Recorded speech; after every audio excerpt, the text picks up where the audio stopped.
Are these power players a priority for us right now? Can we even touch them? Or is this a pipe dream that we need to address in the future somehow? You know, it's like everything. You know, it hides in plain sight. Epstein was hiding in plain sight. We all knew about him. We all knew what he was doing. But we had no one that was, no legal aspect that would go after him. They were afraid of him. For whatever reason, they were afraid of him. All of a sudden, someone said, BS, we're not afraid of you anymore, and what you're doing is not only wrong, it's illegal, it's, you know, all those things. It's like a house of cards now. It's going to start tumbling. Epstein was hiding in plain sight. We all knew about him. We all knew what he was doing. So that was John McCain's wife, Cindy McCain, saying the quiet part out loud regarding Jeffrey Epstein and how the elite political class was well aware of his sex trafficking operations before they were ever a public and illegal issue. Now, this was said while she was a speaker at a conference on human trafficking, as if she was some kind of authority on the subject. So I went back and looked at her history of championing this issue, and it turns out that staying quiet about Epstein is not the only disturbing decision she has made when it comes to human trafficking. I'm Jameson Crawford, and this is Stewards of Revolution.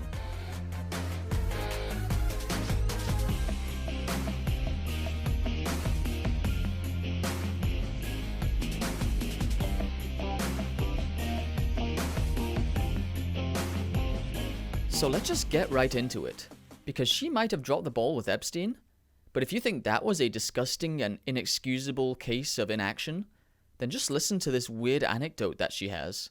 I was in India, and I went to go buy sari material for our youngest daughter, who happens to be from Bangladesh. And while I was buying it, I heard some rumblings coming from below the floorboards. And so I was beginning to pay, and I looked down, and there's like little slats in the floorboards, and I could see a whole lot of little eyes looking up at me. She says after she went home, she couldn't get the children out of her head. She educated herself about trafficking and was soon working to stop it. She stumbled upon a shop in India with live children under the floorboards, and instead of helping them in any tangible way, she flew home and educated herself on the subject. There is such great need all over our world that children have, and Cindy has not just observed it, she's acted upon it. This didn't happen when she was some 18-year-old tourist with no power. In a 2013 article, she stated that this had happened 10 years prior.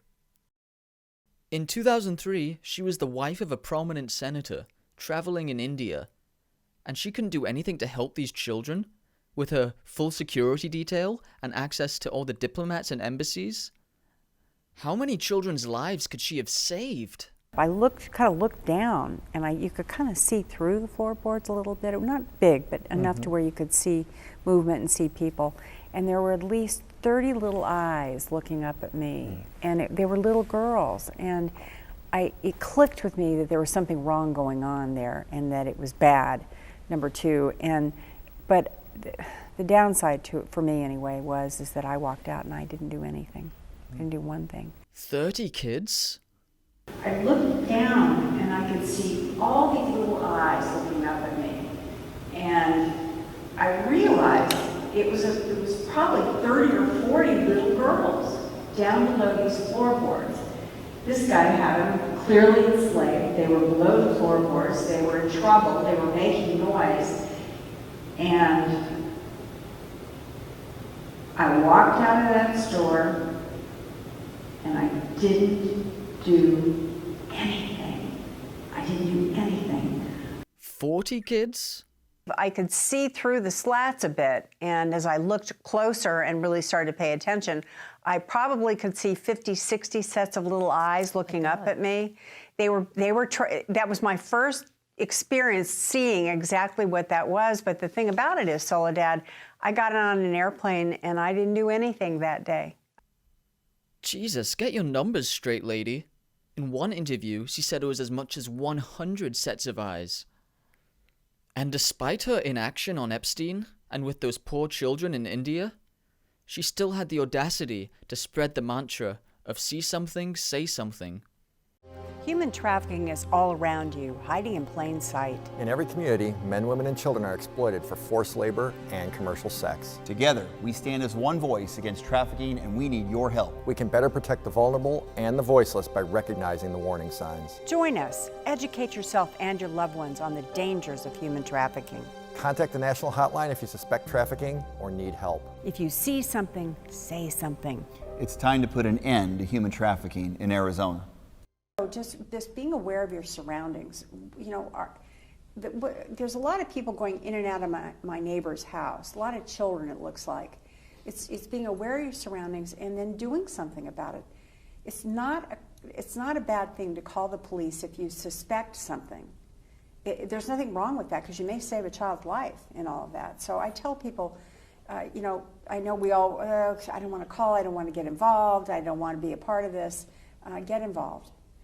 It's you know, we use the TSA adage, if you see something, say something. It's important. Be alert. Talk to your friends about ways to get involved. If you see something, say something. Together we can make a difference. And the one time she did see something, say something, what she saw was not sex trafficking. Several breaking news stories right now. Let's get right to it. We're tracking breaking news out of Phoenix involving Cindy McCain. Phoenix police now disputing her claim that she witnessed a toddler being trafficked at Sky Harbor Airport. Good evening, everyone. I'm Kadiva Devine. And I'm Tram Mai. Mark Curtis is on assignment tonight. Team 12's Bianca Bono is live in the 12 News Alert Center with this breaking story. Bianca? Well, Tram Caribe, this all started Tuesday when Cindy McCain was on the radio talking to KTAR's Mac and Gatos about an incident she witnessed last week at the airport. Take a listen to what she told the radio hosts. I spotted, it looked odd. It was a woman of a different ethnicity than the child, this little toddler she had. And something didn't click with me. I tell people, trust your gut.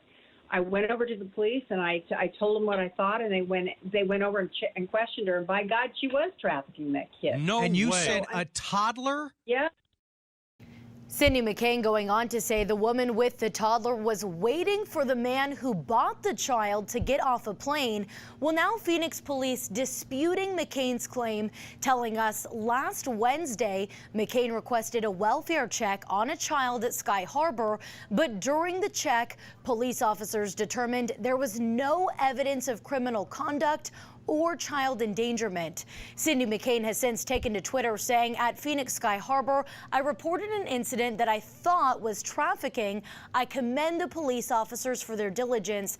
I apologize if anything else I have said on this matter distracts from, if you see something, say something. We're live in the Alert Center. Bianca Bono, 12 News. So 100 children beneath the floorboards? That's not worth reporting. But a mixed-race family at the airport? That's just sketchy. Even the TSA thought she was profiling too harshly. She also came up with this genius strategy. I scold my men at home when I talk to them, not literally, but we need your help. You need to be the ones that tell your fellow men in the neighborhood, this is wrong. Real men don't buy children. They don't buy children, but you have to tell them that. And you have to believe in it when you tell them. And so I really, you know, I try to do my best. I'm only one person in all this, but we'll see what we can do. Yes, ma'am. You can maybe talk to your casually misogynistic friend about being more respectful, but I don't think you're going to have much luck asking your pedo buddy to stop buying children. I also found this weird segment Sydney did with CBS, where she wrote a letter to her childhood self. Like, when a kid writes a letter to their future self, first of all, that makes sense because that's how time works. And that can be a cute, fun, inspirational little school project. But when it's just some old political elite writing backwards in time for some mainstream media production, it becomes quickly apparent that this is just a really cringeworthy exercise of narcissistic propagandizing. Oh, Cindy, you are 14 years old and very busy planning your life. But here's the secret. You can't always plan. The unexpected will happen and take you in directions you never dreamed. Try to live a life of service to others. As you take trips to many parts of the globe, you will have a deep urge to relieve the suffering you encounter. And there were at least 30 little eyes looking up at me, and they were little girls. And it clicked with me that there was something wrong going on there, and that it was bad, number two. But the downside to it, for me anyway, is that I walked out and I didn't do anything. I didn't do one thing. The ideals of our country are strong. However uncomfortable you may feel, speak out when you see something wrong. I probably could see 50, 60 sets of little eyes looking up at me. That was my first experience seeing exactly what that was. But the thing about it is, Soledad, I got on an airplane and I didn't do anything that day. Stay strong. Greatness happens when you're willing to stand up and believe in yourself. Epstein was hiding in plain sight. We all knew about him. We all knew what he was doing. Understand that sometimes it takes a while to find your own voice. It's there inside of you, ready to be heard. God bless you, Cindy.